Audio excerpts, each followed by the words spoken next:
bagaimana cara kita bersabar dalam menjalani value diri kita di hadapan Allah, Pak Ustadz. Terima kasih.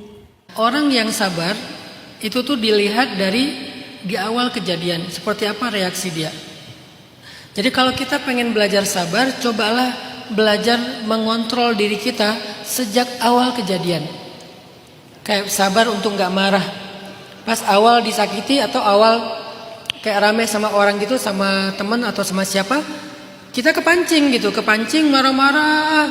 Terus nanti udah seharian, pas udah sore, ya udahlah sabar aja. Itu bukan sabar, itu sadar.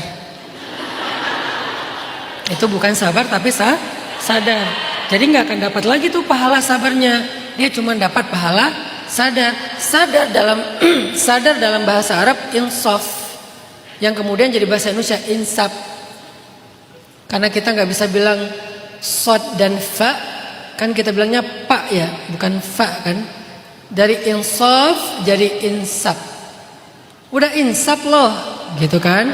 Coba kalau di Arabin, udah insaf loh, susah, keselak nanti.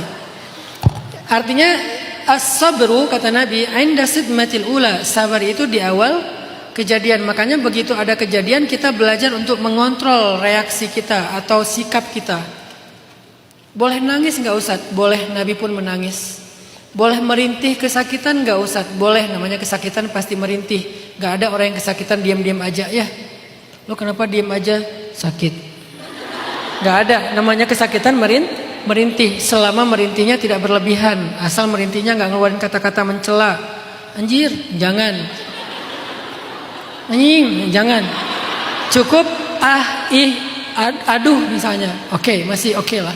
Namanya merintih, bukan mencela. Bedakan ya merintih sama mencela. Merintih itu mengaduh. Apa arti mengaduh? Mengaduh ya mengatakan aduh. Mengaduh itu mengatakan aduh, itu merintih namanya, dan itu nggak apa-apa dalam Islam. Tapi kalau udah mencela, itu udah namanya mengatakan kalimat yang badhi, yang buruk. Kita kontrol diri kita, lisan kita, sikap tangan kita, kaki kita kontrol, termasuk pikiran kita dari suuzon, kita kontrol di awal kejadian, berarti insya Allah kita udah jadi orang yang sabar. Itu pertama. Yang kedua, gimana cara mengontrol semua itu? Kembalikan lagi ke firman Allah, orang yang apabila ditimpa satu musibah, langsung lisannya dia katakan inna lillah wa inna ilaihi raji'un sebelum dia mengatakan yang buruk-buruk. Jadi dia udah punya template nih. Begitu dapat musibah, sebelum dia mencela, mengumpat, mengatakan kalimat-kalimat kaget yang buruk-buruk, dia langsung spontan mengatakan innalillah wa inna ilaihi raji'un.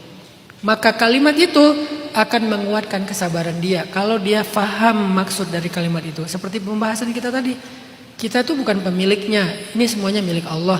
Ya udahlah gitu. Kadang kita bisa sangat mengontrol diri kita terhadap musibah yang besar, tapi kadang kita kelepasan untuk musibah yang kecil. Seringnya kayak gitu. Makanya kita jadi tahu kan kelemahan kita di mana. Coba perhatikan di awal kejadian. Jangan nanti setelah seharian marah-marah di jalan, marah di jalan, sampai di rumah astagfirullahaladzim, ya udahlah sabar aja. Enggak, itu udah enggak sabar, tapi sadar.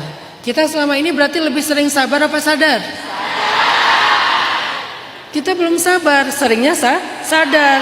Delay, sabarnya delay.